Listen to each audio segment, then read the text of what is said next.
SSTVಯಲ್ಲಿ ಜಾಹೀರಾತು ನೀಡಲು ಈ ನಂಬರಿಗೆ ಸಂಪರ್ಕಿಸಿ.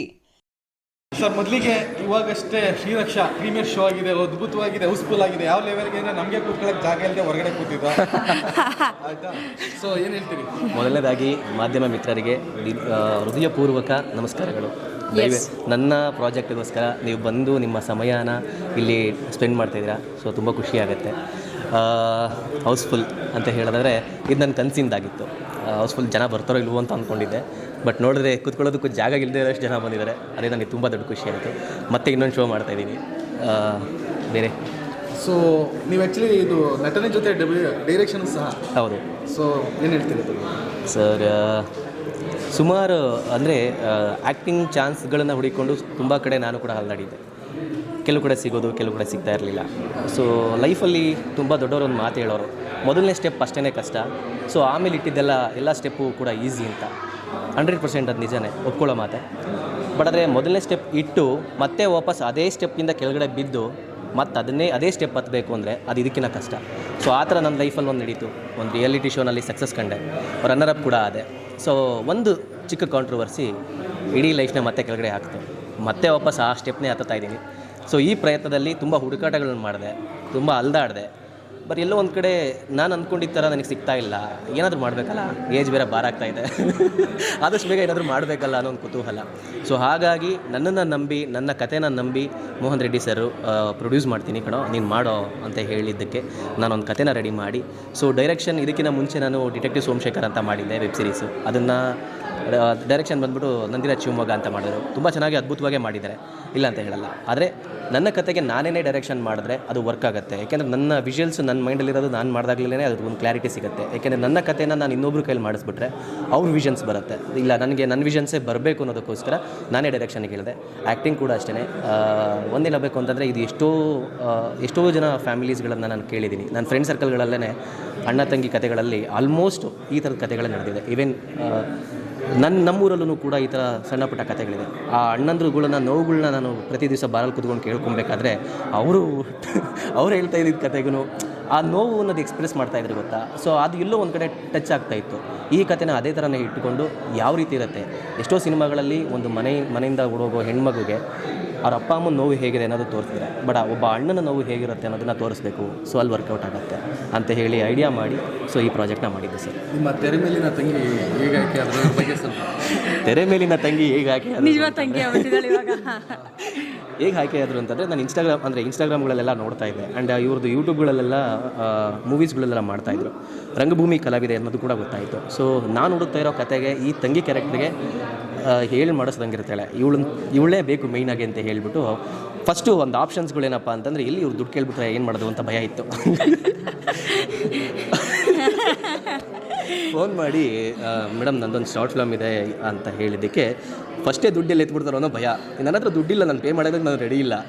ಒಪ್ಕೋತಾರೆ ಇಲ್ಲವೋ ಅನ್ನೋ ಒಂದು ಡೌಟು. ಫಸ್ಟು ಕತೆ ಕೇಳಿ, ನಿಮಗೆ ಕತೆ ಇಷ್ಟ ಆಯಿತು ಅಂತಂದರೆ ಆಮೇಲೆ ಮುಂದಿನ ಮಾತಾಡೋಣ ಅಂತ ಹೇಳಿ ಫಸ್ಟ್ ಕತೆ ಹೇಳಿದೆ.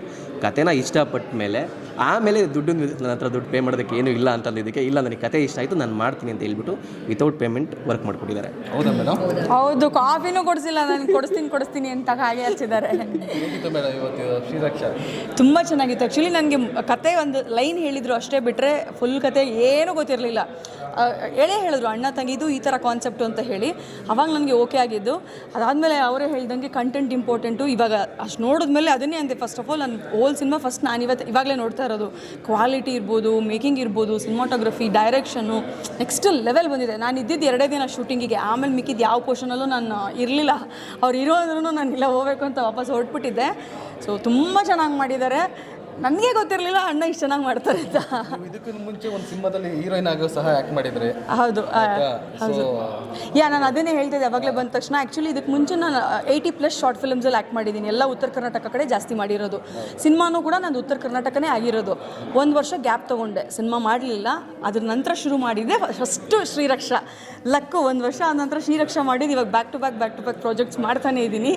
ಸೊ ಲಕ್ ಅಣ್ಣನ ಒಂಥರ ಮತ್ತು ಹೇಗೆ ಅಣ್ಣ ತಂಗಿ ಕಾನ್ಸೆಪ್ಟು. ಸೊ ಹಾಗೆ. ಸೊ ಇದು ಆ್ಯಕ್ಚುಲಿ ಯಾವ ಚಾನಲಲ್ಲಿ ಇದೆ ಅಂತ ಸ್ವಲ್ಪ ಆಡಿಯನ್ಸ್ ಕೇಳೋದು. King of hell YouTube channel ಅಂತ. King of hell. Okay. So king of hell YouTube ಚಾನಲ್ನಲ್ಲಿ ರಿಲೀಸ್ ಆಗ್ತಾ ಇದೆ.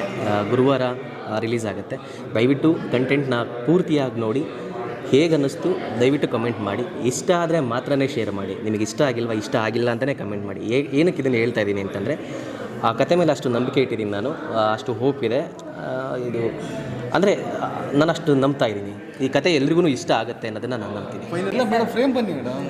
ಸರ್ ಒಂದು ಸ್ವಲ್ಪ ವೈಡ್ ಇರಲಿ, ಹೀರೋ ಹೀರೋಯಿನ್ ಇರಲಿ. ಅದಕ್ಕೆ ಸರ್ ಈಗಷ್ಟೇ ನೋಡ್ಕೊಬಂದ್ರಿ ಶ್ರೀರಕ್ಷಣ, ಹೇಗಿದೆ ಸರ್?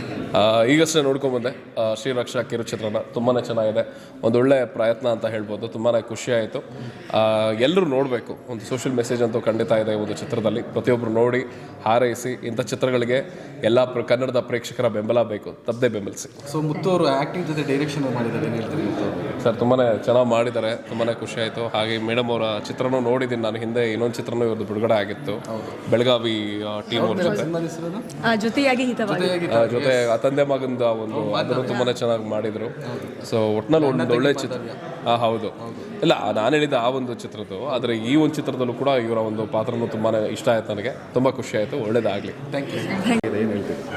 ಶ್ರೀರಕ್ಷಾ ತುಂಬ ಚೆನ್ನಾಗಿ ಮಾಡಿದ್ದಾರೆ. ಮುತ್ತು ತುಂಬ ಹಾರ್ಡ್ ವರ್ಕ್ ಮಾಡಿ ಎಫರ್ಟ್ಸ್ ಹಾಕಿ ಒಂದೊಳ್ಳೆ ಮೆಸೇಜ್ ಕೊಟ್ಟಿದ್ದಾರೆ ಜನಕ್ಕೆ.